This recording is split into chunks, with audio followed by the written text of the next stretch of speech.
जयप्रकाश नारायण, लोकनायक जयप्रकाश नारायण, लोकनायक जयप्रकाश नारायण, लोकनायक जयप्रकाश नारायण, लोकनायक जयप्रकाश नारायण, लोकनायक जयप्रकाश नारायण। भारत माता की, भारत माता की, भारत माता की, लोकनायक जयप्रकाश नारायण, लोकनायक जयप्रकाश नारायण, लोकनायक जयप्रकाश नारायण। लोक शिक्षण अभियान ट्रस्ट द्वारा ज्ञानपीठ केंद्र में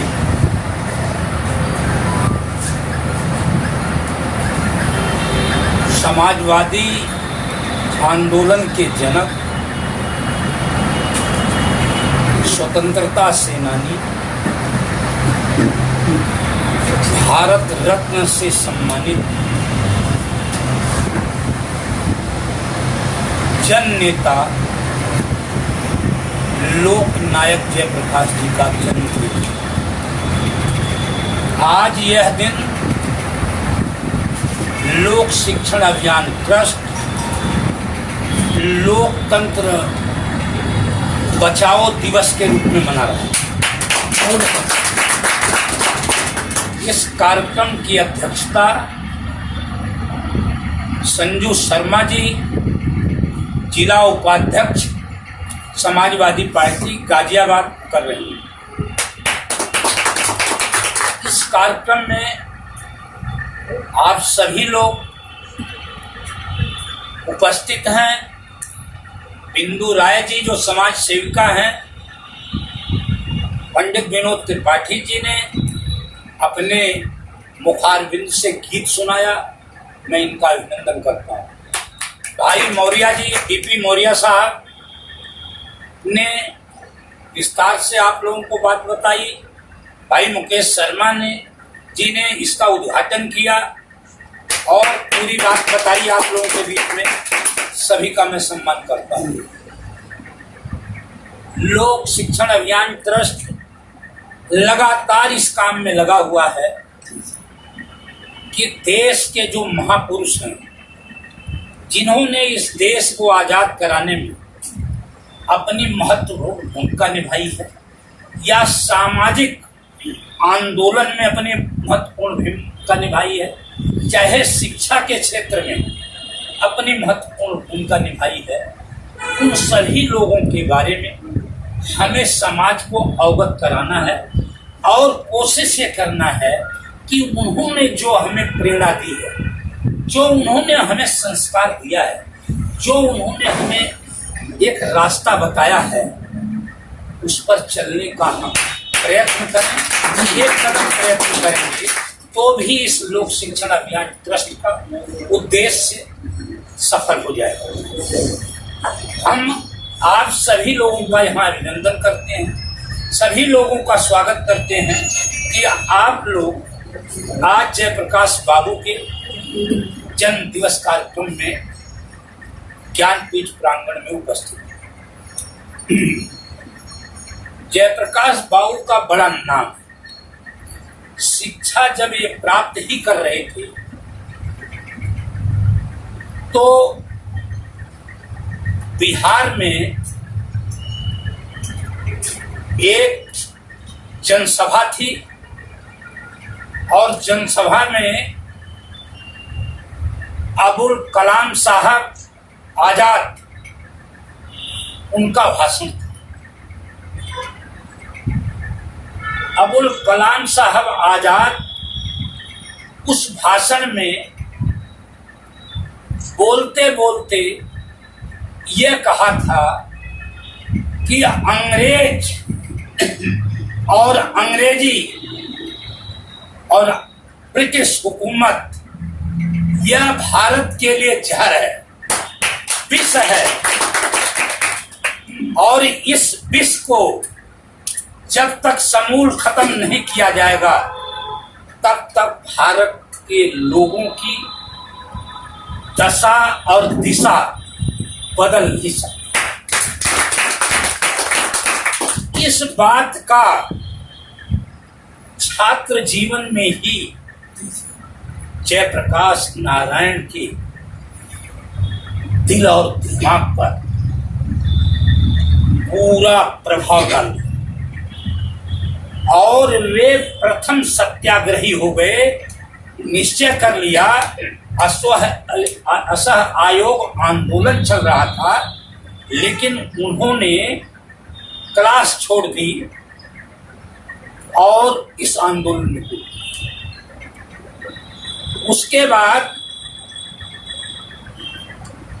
जब अंग्रेजों की संपूर्ण वस्तुओं का बहिष्कार किया जा रहा था, तो बिहार में ही नहीं, गांधी जी द्वारा पूरे देश में विद्यापीठ की, राष्ट्रीय विद्यापीठ की स्थापना हुई। उसमें इन्होंने आईएससी किया प्रवेश लेकर। इसी बीच में प्रभावती जी से इनकी शादी हुई, लेकिन यह आश्चर्य होगा कि शादी होने के बाद जयप्रकाश बाबू प्रभावती जी को साबरमती आश्रम में, जिस आश्रम में गांधी जी रहते थे, कस्तूरबा जी रहती थी, उस आश्रम में छोड़ दी और अमेरिका उच्च शिक्षा प्राप्त करने की वजह वहां पर जाकर, जैसा मुकेश भाई ने बताया कि उन्होंने खेतों में काम किया, फार्म हाउसों में, रेस्टोरेंट पर वेटर का काम किया, गिलास धोया, बूट पॉलिश किया, जूते पॉलिश किए। आर्थिक तंगी थी, पैसा नहीं था, खर्चा ज्यादा था वहां, और यहाँ तक कि उन्होंने कई बार जो वहां दफ्तर थे उसमें प्यून चपरासी का काम। आप उनकी महानता को देखिए, जबकि उनके परिवार के अंदर उनके ग्रैंडफादर भी सरकारी नौकरी में थे, पिताजी सरकारी नौकरी में थे, लेकिन इतना स्वाभिमान था इनके अंदर कि वहां जाकर इन्होंने ये काम करके अपनी आर्थिक स्थिति को, मतलब पिताजी पर बोझ नहीं बने और अपनी पढ़ाई पूरा किया कैलिफोर्निया यूनिवर्सिटी। 7 साल तक पढ़ते रहे वो, और कस्तूरबा जी के पास ही प्रभावती जी रही। 7 साल बाद इनकी माता जी की तबीयत खराब हुई, तब ये यहाँ पर वापस आए, और वापस आने के बाद भी इन्होंने जो सविनय अवज्ञा आंदोलन चल रहा था, उस आंदोलन में कूद पड़े, क्योंकि गांधी जी, जयप्रकाश बाबू पर 3 लोगों का बहुत प्रभाव था। पहला गांधी, दूसरा मार्क्स जो जिसने कम्युनिस्ट क्रांति की, और लेनिन, तीनों का बहुत प्रभाव।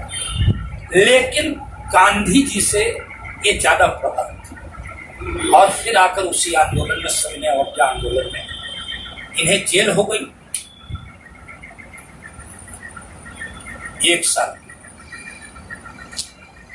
1 साल जेल में रहे, लेकिन वहां से भी आंदोलन,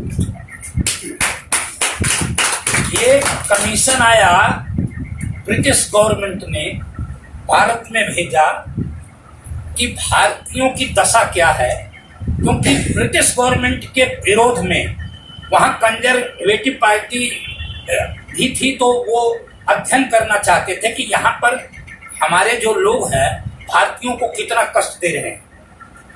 उस आयोग को जयप्रकाश जी ने जो सूचना दी, उनकी उससे इतनी बेइज्जती हुई, इतना उनके विरोध में बोला उस आयोग के जयप्रकाश बाबू ने, कि फिर इन्हें जेल में डाल दिया।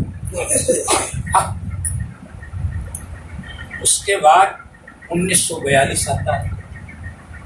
1942 में जो भारत छोड़ो आंदोलन था, उसमें जितने भी कांग्रेसी नेता थे, महत्वपूर्ण नेता, क्योंकि ब्रिटिश गवर्नमेंट ने बिना भारतीय नेताओं के पूछे जो विद्युतीय विश्व युद्ध था, हमारे देश का पैसा और हमारे देश के सैनिक उसमें झोंक दिए थे, जिसका हमारे देश में सबसे ज्यादा अगर किसी ने विरोध किया तो उसका नाम है जयप्रकाश नारायण। जयप्रकाश नारायण ने विरोध किया और उसी पर गांधी जी ने कहा और सारे लोगों ने कहा कि हम न एक भाई देंगे न एक पाई देंगे। उसी वक्त कहा उन्होंने, और करो और मरो का नारा दिया। उसमें सारे जितने महत्वपूर्ण नेता थे सब जेल में भेज दिए। अब नौजवान नेता बचे। उस बीच जेल में ही जयप्रकाश बाबू ने आचार्य नरेंद्र देव, अच्युत पटवर्धन, मीनू मसानी और डॉक्टर राम मनोहर लोहिया और मोरारजी भाई जो करें, मोरारजी भाई भी उसे नासिक जेल में ही थे। वहां पर इन्होंने कांग्रेस सोशलिस्ट पार्टी का गठन कर दिया और नौजवान जो है, गांधी जी ने कहा, गांधी जी का डॉक्टर लोहिया पर और जयप्रकाश बाबू पर बहुत विश्वास था। इन्होंने कहा सारे कांग्रेसी नेता जेल में चले गए हैं, इस आंदोलन का नेतृत्व तो आप लोग करें। और जब वो बाहरी जो आयोग आया था उसके विरोध में इन्हें हजारीबाग जेल में डाल दिया गया था। वो भी बहुत महत्वपूर्ण घटना अगर मैं न सुनाऊं यहाँ पर तो अधूरी रह जाएगी। वहां पर हजारीबाग जेल में जब इन्हें डाल दिया गया तो ये प्लानिंग बनाते रहे कि इस जेल से कैसे भागा जाए। तो और ये आंदोलन चल ही रहा है, नहीं तो इसका नेतृत्व कैसे होगा। तो इन्होंने दिवाली के दिन वहां पर गाना बजाना पूरा करवा दिया और पूरे जेल के लोगों को खाना पीना और मिठाई और इधर लग गई है। इन्होंने पूरी कुर्सियां वहां की और मेज लगवा कर ऊंचा करवा कर फिर ये अपने जो धोती के सहारे 5 लोग जेल फांद कर कूद गए। हजारीबाग जेल बिहार में है और उसे कूद कर फांद कर जंगल के रास्ते रात भर, और उसमें जल्दी में इनके जूते छूट गए, कोई सामान छूट गया, लेकिन कष्ट झेलते हुए देखिए कितना कष्ट इन लोगों ने झेला। हम लोग कल्पना नहीं कर सकते उस बात की कि इन्होंने कितने कष्ट झेले। हमें आजाद कराने में इन लोगों ने अपना जीवन लगा दिया, अपना परिवार लगा दिया। तो वहां से भी ये धार देते रहे और अंत में बता रहा हूं कि 1942 वाले आंदोलन का इन्होंने नेतृत्व किया और पूरे देश में भ्रमण करते करते लाहौर में फिर पकड़े गए और इन्हें बड़ी यातना दी। जो अमानवीय यातना जो हो सकती है, केवल इन्हें मार नहीं दिया गया, बाकी संपूर्ण यातनाएं दी गई। काल कोठरी में छोटी सी नाखूनों में ये बांस की खपीची डाल देना, खड़े रखना। डॉक्टर लोहिया और कष्ट, लेकिन ये जानते थे 1946 में इन्हें रिहा कर दिया गया और देश स्वतंत्र। इन लोगों ने जो चाहा, जब उस हिसाब से सरकार चलित नहीं चल रही थी, तो ये सर्वोदय आंदोलन था विनोबा भावे का। विनोबा भावे जी आंदोलन चला रहे थे कि जो बड़े बड़े भूस्वामी हैं उनसे भूमि लेकर के भूमिहीन किसानों में आवंटित की जाए, जिससे कि लोगों का देहात में रोजी रोटी का संकट हो। और किया भी इन लोगों ने 60,000 एकड़ से ज्यादा जमीन बड़े बड़े भूस्वामियों से ली और उन भूमिहीनों को दिया गया सर्वोदय।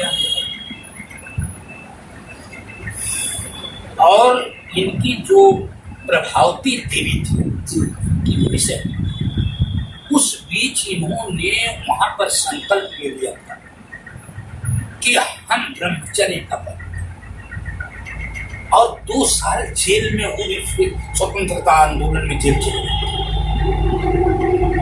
जयप्रकाश बाबू आए, इन्हें थोड़ा कष्ट तो हुआ, फिर इन्होंने भी वो व्रत धारण किया और निश्चय किया कि हमारी इस देश की ही सारी संतान, हमें कोई संतान नहीं। इतना बड़ा क्या दोनों ने, मैं बता रहा हूं कि भारत के इतिहास के अंदर दोनों मतलब पति पत्नी ने कितना बड़ा त्याग किया कि यह देश हमारा, हम इस देश के लिए लड़ाई लड़ेंगे। और जब कुछ अच्छा काम करने में उसमें भी कुछ गलतियां होती हैं। जब इन्होंने वो जमीन उन स्वामियों से, उन हीनों को वापस दिलवाई उनको, तो उन्होंने उसमें मेहनत की, क्योंकि वो गरीब लोग थे, मेहनत किया, उसे उपजाऊ बनाया। लेकिन कुछ जो भूस्वामी थे, जब उन्होंने बहुत बढ़िया बना दी उस जमीन को, तो उन्होंने उस पर कब्जा कर दिया, उन्हें कब्जा नहीं दिया कुछ लोगों ने। तो इससे इन लोगों की आलोचना भी हुई कि भाई इन लोगों ने अच्छा, मतलब इनको रजिस्ट्री करवानी चाहिए थी। भाई ये तो नैतिक लोग थे, ये लोग बड़े लोग थे, ये तो लोग तो ईमानदार थे। ये क्या जान रहे थे कि जो दान दी गई चीज को भी लोगों के इतना चरित्र गिर जाएंगे, इतने नीचे हो जाएंगे कि ये उसे भी मतलब वो करते हैं। तो उसके बाद सर्वोदय आंदोलन से भी ये हटे। और फिर जब आए 1974 में गुजरात में फीस हॉस्टल की बढ़ा दी गई थी और छात्र आंदोलित हो गए थे, और वहां पर जिसकी सरकार थी वो भी भ्रष्टाचार में लिप्त थी। यह आंदोलन बिहार तक पहुंच गया, क्योंकि बिहार बहुत जागरूक है अन्याय के खिलाफ संघर्ष करने में।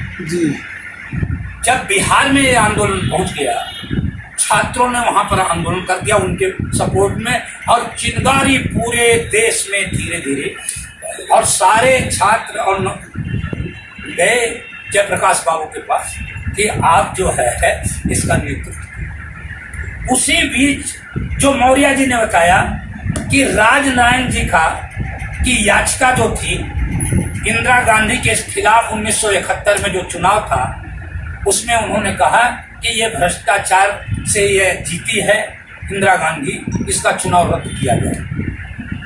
क्योंकि उनके जो एजेंट थे वो राज्यसभा के सदस्य थे, जो चीफ एजेंट थे, और उन्होंने कहा कि कोई लोक सेवक जो तनख्वाह ले रहा सरकार से, वो जो है किसी की सपोर्ट नहीं कर सकता।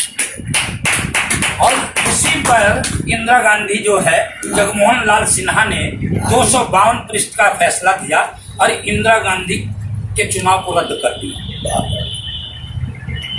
अब इसमें मैं गहराई में जाऊंगा तो बहुत लंबा हो जाएगा, क्योंकि फिर कांग्रेसी 3 नेताओं ने इंदिरा गांधी को हटा दिया।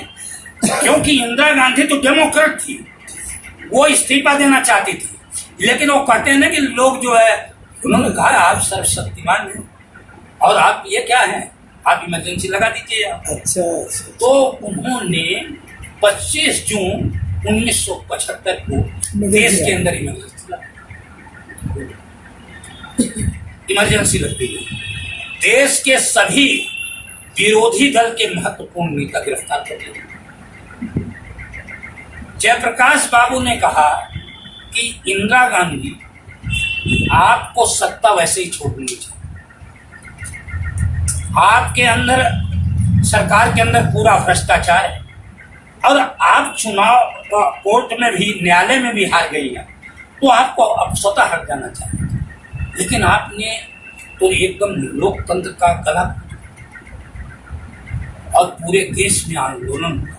उसका परिणाम यह हुआ कि 1977 में इंदिरा गांधी को पूरे कश्मीर से लेकर उत्तर भारत में कहीं एक सीट नहीं मिली, शायद राजस्थान में एक सीट प्राप्त।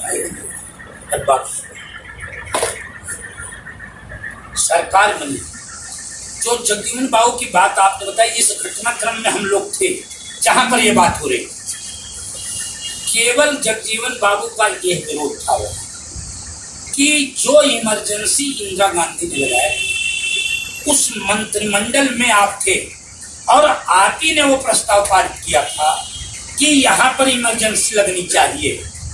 और जब जो है इमरजेंसी जब खत्म हुई तब आप जो बाहर निकल कर आए और पार्टी बनाई, तो इसका थोड़ा विरोध था। नहीं तो बाबू जगजीवन को थे, जयप्रकाश बाबू चाहते ही थे कि यही बने प्रधानमंत्री। जयप्रकाश नारायण न मोरारजी देसाई को चाहते थे, न चौधरी चरण सिंह को चाहते थे, वो चाहते ही आपको थे। लेकिन जो ये दल थे, और इसमें वो जो ये है ना जो आज बैठे, ये इन्होंने भी महत्वपूर्ण भूमिका निभाई थी चौधरी साहब से मिलकर ये भी उसमें दाल हाथ में लगा रहे थे गड़बड़, तो इन्होंने किया सर। तो वो ये जो है सब ये बैठ गई, सरकार बन गई। और सरकार का परिणाम तो हर सारे लोगों को पता, 28 महीने सरकार जो है दोहरी सदस्यता के नाम पर, क्योंकि ये जहाँ जनसंघी जो है ना, ये तो विलीन तो हो गए जनता पार्टी में, लेकिन ये चालाक बहुत है, ये चालाकी करते हैं वहाँ। तो राजनारायण जी ने ये सवाल उठाया कि दोहरी सदस्यता नहीं चलेगी, आप जनता पार्टी के सदस्य हो, जनता पार्टी है यह, जनता पार्टी के सारे विचार चलेंगे। हम देश में किसान और मजदूर, गांव और देहात की उन्नति के लिए आए हैं, यहाँ पर हमने सरकार बनाई है, और आप लोग अपना एजेंडा यहाँ पर फिट करना चाहते हैं, नहीं चलेगा। क्योंकि तब जो नेता थे वो अवसरवादी नहीं थे, वो अवसरवादी कतई नहीं थे, वो सिद्धांतवादी थे। चाहे सिद्धांत से सरकार कई बार चली जाए, उनको कोई परवाह नहीं। तो उन्होंने ये इसलिए सरकार की थी। फिर इंदिरा गांधी ने राजनारायण जी चौधरी साहब को चाहती थी, चौधरी चरण सिंह प्रधान। तब राजनारायण जी ने इंदिरा गांधी से मिलकर चौधरी चरण सिंह प्रधानमंत्री बने। हम तो वो भी सरकार कहाँ चल पाती थी, वो भी नहीं चल पाई। लेकिन मैं जयप्रकाश बाबू की बात बताता हूँ, जब सरकार जनता पार्टी की बन गई तो आप इतना बड़ा व्यक्तित्व थे कि इंदिरा गांधी के घर गए। इंदिरा गांधी के घर गए भाई, छोटा मोटा नेता किसी के घर नहीं जाता जो पक्ष में रहता है, ये इतने बड़े आदमी थे। और इंदिरा गांधी से कहा कि आप चिंता न करें, यह देश आपका है, हम लोग देश के लिए काम कर रहे हैं, आप लोगों की सेवा करते रहे। इंदिरा गांधी से कहा है भाई कि आप इस देश की और जो इंदिरा गांधी इन्हें सबसे ज्यादा बड़ा दुश्मन मानती थी, उस इंदिरा गांधी से कहा। जबकि इंदिरा गांधी विनोबा भावे के यहाँ भी गई थी कि जयप्रकाश को समझाएगी, लेकिन इंदिरा गांधी को इन्होंने समझाया और अंत में ये हुआ। और जयप्रकाश बाबू का जो सिद्धांत था, जो भाई मुकेश जी ने बताया कि जो संपूर्ण क्रांति की बात हुई कि संपूर्ण क्रांति इस देश के अंदर हुई, सबको अवसर मिलना चाहिए, समान अवसर मिलना चाहिए, राजनीति में भी, समाज में भी, शिक्षा में भी, सांस्कृतिक भी, नैतिक भी, आध्यात्मिक भी, हर क्षेत्र में समान अवसर मिलना चाहिए। और तब जो है इस आजादी का मतलब हो सकता है। नहीं तो आजादी तो चंद लोगों के जगह सिमट कर रह जाए। और आज अगर जयप्रकाश बाबू होते तो मैं दावे के साथ कहता हूं कि आज जो केंद्र में सरकार है उसके विरोध में जनमत तैयार कर देगी, क्योंकि यह सरकार भी पूर्णतः लोकतांत्रिक नहीं है, ये भी संवैधानिक संस्थाओं को कमजोर कर रही है और यह अपनी मन मर्जी कर रही है। देश की आर्थिक स्थिति भयावह हो गई है, करोड़ों करोड़ों लोग भूखे प्यासे सड़कों पर चले गए, सरकार ने कोई भी सुविधा नहीं दी। धूप में तपते हुए लोग चले गए, कोई सुविधा नहीं। और आज भी जो बुद्धिजीवी वर्ग है, चाहे सही बात भी कह रहा हो, इनके खिलाफ अगर बोलेगा, इनकी सरकार के खिलाफ बोलेगा तो वो देशद्रोही होगा। और जो महाचोर और लुटेरे जो सारा संसाधन लाखों करोड़ रुपया लेकर भाग गए, वो इनके पता नहीं क्या लगते हैं, ये तो मैं पूछता हूँ। तो जयप्रकाश बाबू जैसे नेता की जरूरत है, और इसी देश के अंदर निकलने चाहिए नेता। मुझे अफसोस है कि आज इस देश के अंदर इतना बड़ा क्रांतिकारी कोई नेता नहीं दिखाई दे रहा है जो सारे देश के मजदूर, किसान, जवान और छात्र, व्यापारी सभी को एक साथ लेकर के इतना बड़ा आंदोलन करे जिससे संविधान की तरफ देखने की इनकी नजर भी न पड़े और यह लोकतंत्र को कमजोर न कर सके। यह है असली संकल्प। और हम लोग इतनी तादाद में हैं, हम अपने को कमजोर कभी नहीं समझें। कोई भी आंदोलन हो जो लोकतंत्र के खिलाफ है, संविधान के खिलाफ है, मानवता के खिलाफ है, हमें पूरी लड़ाई उसके लिए लड़नी चाहिए, संघर्ष के लिए तैयार रहना चाहिए हमेशा। क्योंकि 1-1-11 होते हैं, हम लड़ाई हमें लड़ना है। हम लोग जयप्रकाश बाबू के लोग हैं, हम डॉक्टर लोहिया और गांधी के लोग हैं, हम डॉक्टर भीमराव अंबेडकर के लोग हैं, हम जिन्होंने अपना खून का कतरा कतरा देकर, भगत सिंह, चंद्रशेखर आजाद ने खून का कतरा देकर के, और अब्दुल हमीद ने, इन्होंने खून का कतरा देकर जिस देश को सींचा है उस देश के हम लोग वासी हैं। हम लोग तो आराम से हैं, रोटी भी मिल रही है, हमें कपड़े भी मिल रहे हैं। इन लोगों ने कितने कष्ट झेलकर फांसी के फंदे पर लटक गए थे, तब आजादी मिली। और आज आजादी खतरे में है, अभिव्यक्ति की स्वतंत्रता खतरे में है, बोल नहीं सकते, जो बोल रहा है वो जेल। और इनका हो, इनके पक्ष का हो तो कितना भ्रष्टाचारी लुटेरा हो वो इनका पूज्य है, उसे माला पहनाते हैं। हाँ, उसे माला पहनाया इन्होंने, वो जयंत सिन्हा ने। हाँ, जयंत सिन्हा ने माला पहनाया वहां पर जाकर के, जो लुटेरे हैं। इसमें तो उदाहरण है ना जी।